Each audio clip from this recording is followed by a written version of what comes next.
अस्सलाम वालेकुम, my name is doctor Samreen and today topic is about shock.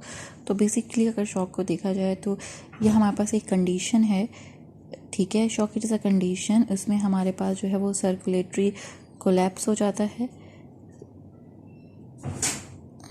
Circulatory collapse हो जाएगा, ठीक है। इफ़ द सर्कुलेटरी कोलैप्स, तो उसकी वजह से हमारे पास क्या हो जाएगी, जो ऑर्गन्स हैं, जो डिफरेंट टिश्यूज़ हैं बॉडी के, उसमें हाइपो परफ्यूजन होना शुरू हो जाएगी। हाइपो परफ्यूजन होना हो जाएगी मीन्स ये कि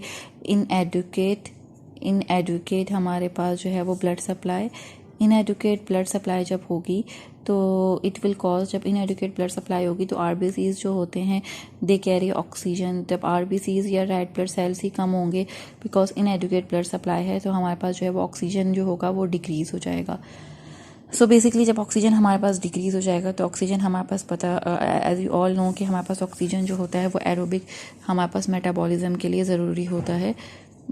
aerobic metabolism, we have aerobic metabolism, तो एरोबिक मेटाबॉलिज्म नहीं हो पाएगा, ठीक है। Aerobic metabolism we need to synthesis adenosine triphosphate, और हमारे पास एरोबिक मेटाबॉलिज्म से एटीपी जो होती है वो अगर देखा जाए तभी एटीपी विल 38 मॉलिक्यूल्स जो होते हैं वो जनरेट होते हैं। एंड एटीपी जो होती है वो बहुत सारे हमारे पास जो सेलुलर मैकेनिज्म्स होते हैं वो मेंटेन करती है, सेलुलर रेस्पिरेशन मेंटेन करती है।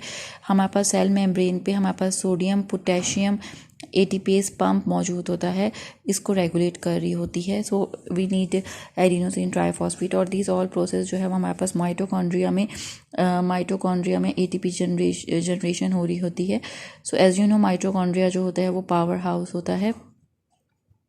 तो बैक टू द टॉपिक, तो बेसिकली हमारे पास जो है जब हमारे पास ऑक्सीजन इनएडुकेट होगी तो एनोबिक रेस्पिरेशन नहीं हो पाएगा, जिसकी वजह से हमारे पास एरोबिक रेस्पिरेशन नहीं होगा, जिसकी वजह से हमारे पास एनारोबिक मेटाबॉलिज्म हो जाएगा।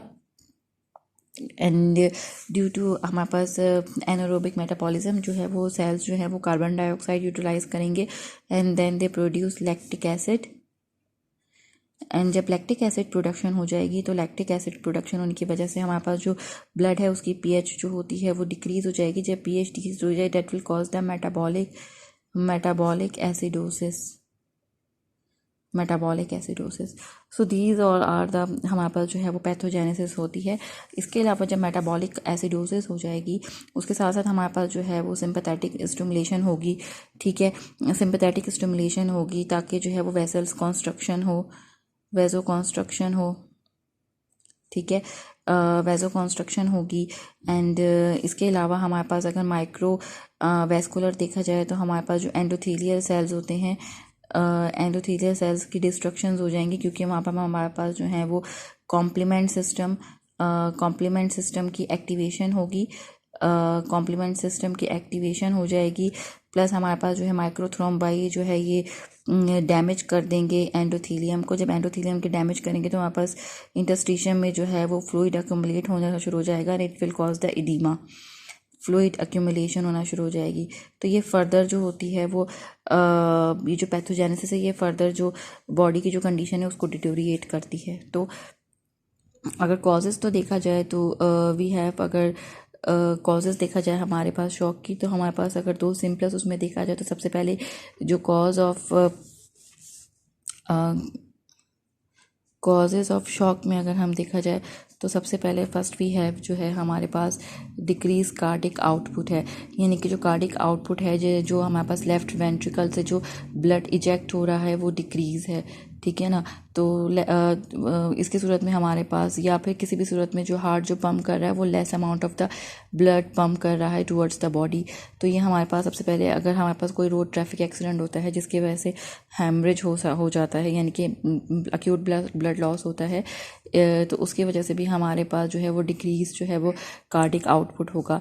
इसके अलावा सेकेंडली हमारे पास अगर सीवियर लेफ्ट वेंट्रिकुलर फेलियर है, जैसे कि हमारे पास कंजेस्टिव कार्डिक फेलियर वाला पेशेंट है और उसने सीसीएफ जो है लेफ्ट वेंट्रिकल जो है वो फेलियर में चला गया है, तो उस सूरत में भी हमारे पास जो पेशेंट है वो जो है वो उसका जो है वो कार्डिक आउटपुट कम हो जाएगा। सेकेंडरी हमारे पास जो दूसरी चीज़ हो सकती है वो हमारे पास क्या हो सकता है कि हमारे पास जो है अगर पेशेंट जो था उसको नमोनिया था due to bacterial pneumonia and then वो ट्रीट नहीं हुआ और पेशेंट जो है वो सेप्सिस में चला गया, वाइड स्प्रेड जो है वो बैक्टीरिया जो है डिसेमिनेट हो गए बॉडी में एंड देन उसकी वजह से सेप्सिस की वजह से क्या हो सकता है, जो हमारे पास जो वेसल्स हैं वो डायलिटेशंस हो जाएंगी। जब वेसल्स डायलिटेशंस हो जाएंगी तो उसकी सूरत में भी जो है वो हाइपोटेंशन हो जाएगी। तो पेशेंट जो है जब हाइपोटेंशन होगी, इनएडुकेट अमाउंट ऑफ ब्लड जो है वो ऑर्गन्स तक पहुंचेगा और डिक्रीज परफ्यूजन्स होगी, डिक्रीज ऑक्सीजन सप्लाई होगा। सो दीज ऑल मैकेनिज्म्स जो हैं हमारे पास जो है वो शॉक के उसमें आएंगे।